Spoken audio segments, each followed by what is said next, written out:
Tirta Pratiwi. Saya Nunung Pratiwi. Dan saya Ramlah.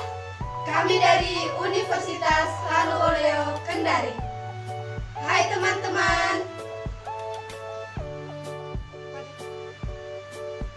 Pada kesempatan kali ini, kami akan memaparkan materi sosiologi kelas 10 dengan tema sosiologi sebagai ilmu. Dengan KD, memahami pengetahuan dasar sosiologi sebagai ilmu pengetahuan yang berfungsi mengkaji gejala-gejala sosial. Dengan indikator pembelajaran, apa itu sosiologi, peran dan fungsi sosiologi, penerapan pengetahuan sosiologi, sosiologi dan fungsinya dalam kajian berbagai gejala sosial. Langsung saja kita ke video berikut ini. Check it out.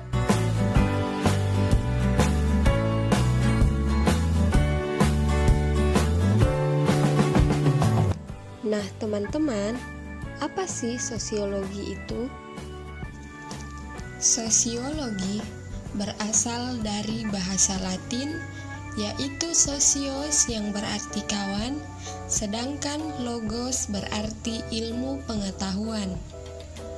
Ungkapan ini dipublikasikan pertama kalinya dalam buku yang berjudul Cours de Philosophie Positive karangan Auguste Comte pada tahun 1798 sampai 1857.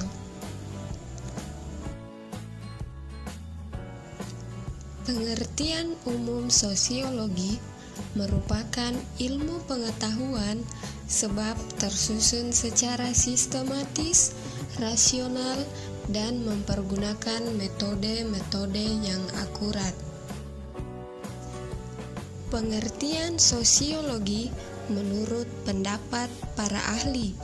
Yang pertama, menurut Selo Sumarjan selaku Bapak Sosiologi Indonesia, sosiologi adalah ilmu yang mempelajari struktur sosial dan proses sosial termasuk perubahan-perubahan sosial.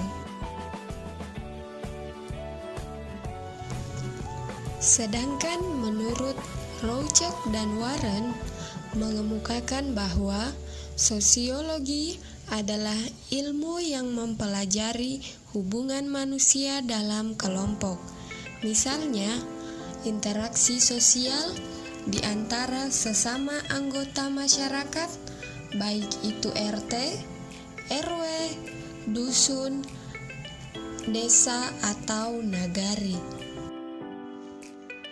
Nah, teman-teman, sekarang mari kita membahas tentang apa saja hakikat dari sosiologi. Hakikat sosiologi terdiri dari 7 bagian. Yang pertama, sosiologi termasuk rumpun ilmu sosial. Yang kedua, sosiologi merupakan ilmu pengetahuan yang kategoris. Yang ketiga, sosiologi merupakan ilmu pengetahuan murni. Yang keempat, sosiologi merupakan ilmu pengetahuan yang abstrak. Yang kelima, sosiologi bertujuan untuk menghasilkan pengertian-pengertian dan pola-pola umum. Yang keenam, sosiologi merupakan ilmu pengetahuan yang rasional terkait dengan metode-metode yang digunakan.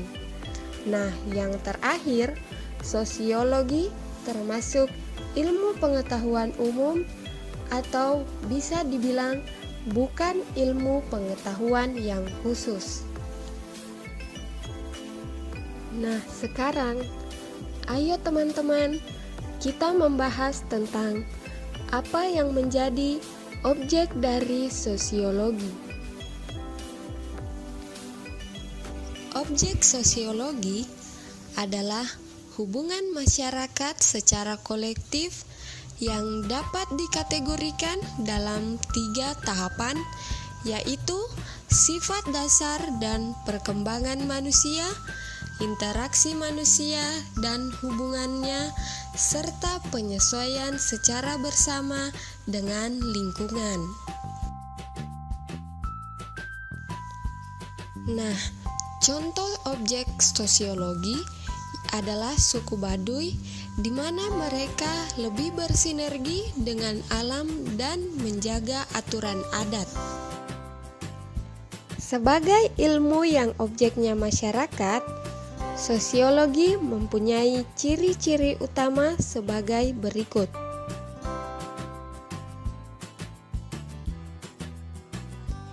Pertama, sosiologi bersifat empiris karena didasarkan pada pengamatan atau observasi terhadap kenyataan-kenyataan sosial dan hasilnya tidak bersifat spekulatif. Yang kedua, sosiologi bersifat teoritis. Artinya, sosiologi selalu berusaha untuk menyusun kesimpulan dari hasil-hasil observasi untuk menghasilkan teori keilmuan.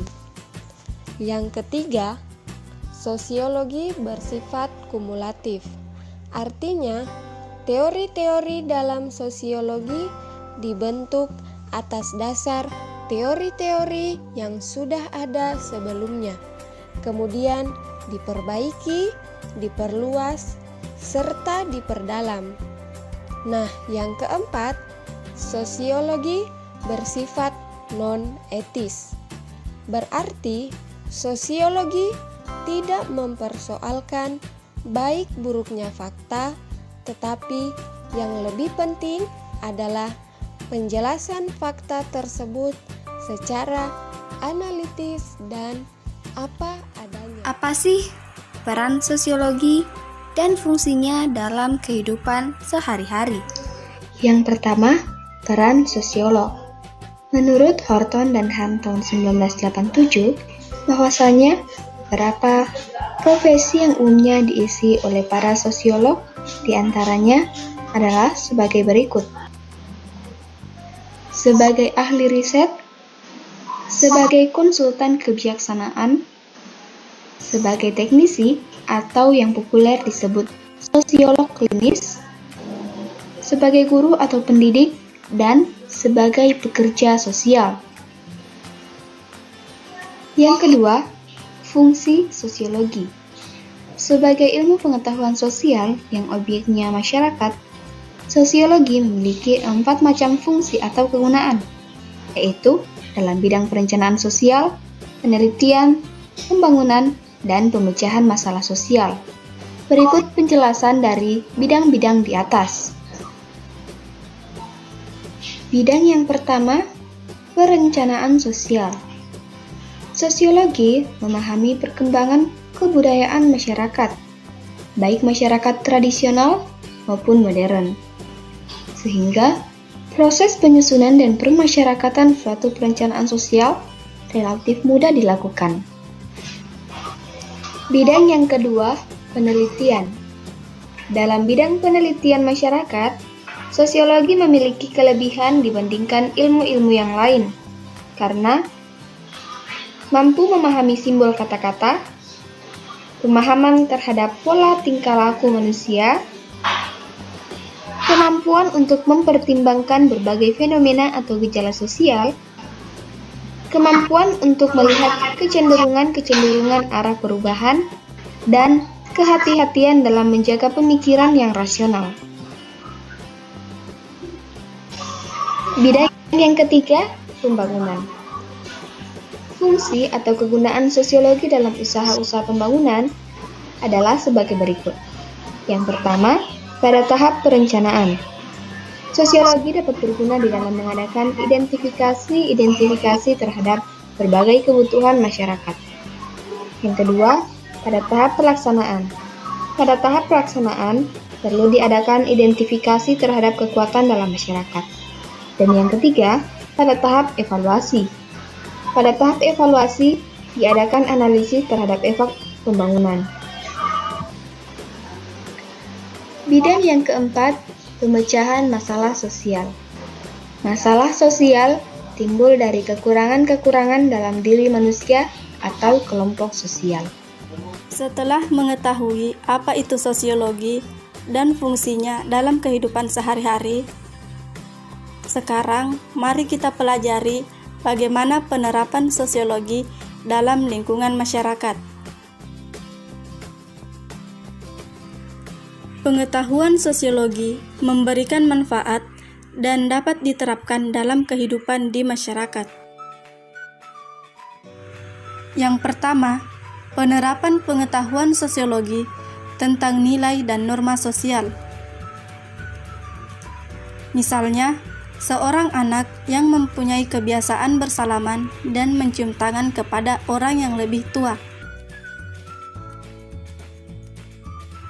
Yang kedua, penerapan pengetahuan sosiologi tentang interaksi dan peran sosial.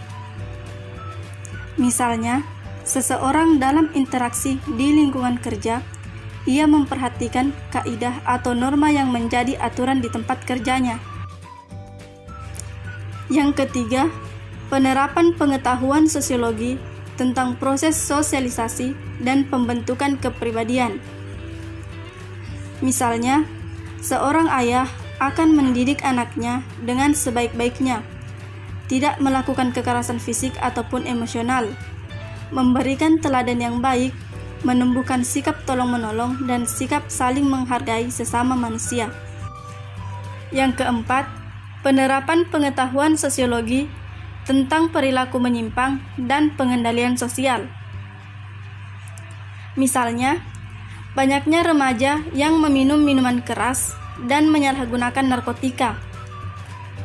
Akibat yang ditimbulkan dari hal tersebut adalah ketidakstabilan fisik, mental, dan bahkan mengganggu ketenangan umum. Maka, dapat diupayakan pengendalian sosial dengan cara memberikan penyuluhan dan meningkatkan kesigapan aparat penegak hukum dalam mewujudkan keteraturan sosial. Yang kelima, penerapan pengetahuan sosiologi tentang status individu dan masyarakat. Individu dan masyarakat merupakan perangkat yang senantiasa ada di dalam setiap pergaulan hidup. Individu tidak mungkin dapat hidup dengan sempurna tanpa bermasyarakat. Yang keenam, penerapan pengetahuan sosiologi dalam pembangunan. Menurut Sergiono Sekanto, bahwa pengetahuan sosiologi dapat diterapkan dan berguna dalam kehidupan sehari-hari. Misalnya, untuk memberikan data-data sosial yang diperlukan pada tahap perencanaan, pelaksanaan, dan penilaian proses pembangunan. Selanjutnya, mari kita pelajari sosiologi dan fungsinya dalam kajian berbagai gejala sosial. Secara umum, gejala sosial dapat diartikan pula sebagai segala sesuatu yang dibuat dan dilakukan oleh manusia dalam kehidupan masyarakat. Salah satu gejala sosial yang terdapat dalam kehidupan kita sehari-hari adalah adanya masalah-masalah sosial yang timbul baik dalam kehidupan keluarga maupun masyarakat. Masalah-masalah sosial banyak ditemukan dalam masyarakat majemuk seperti di Indonesia ini. Gejala-gejala sosial demikian yang sering menjadi objek kajian sosiologi antara lain penurunan kualitas moral, terorisme, disorganisasi keluarga, penyimpangan sosial, kemiskinan, kenakalan remaja, dan kependudukan. Selanjutnya, fungsi sosiologi dalam mengkaji gejala sosial dalam masyarakat. Sosiologi dapat berfungsi dalam mengidentifikasi berbagai masalah sosial dan kebutuhan masyarakat.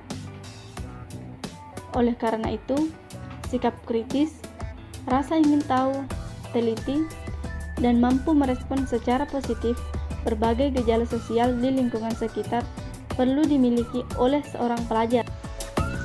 Itulah tadi pemaparan materi sosiologi sebagai ilmu pengetahuan yang mengkaji gejala-gejala sosial.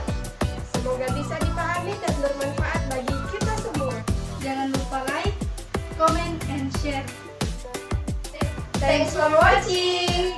Wassalamualaikum warahmatullahi wabarakatuh.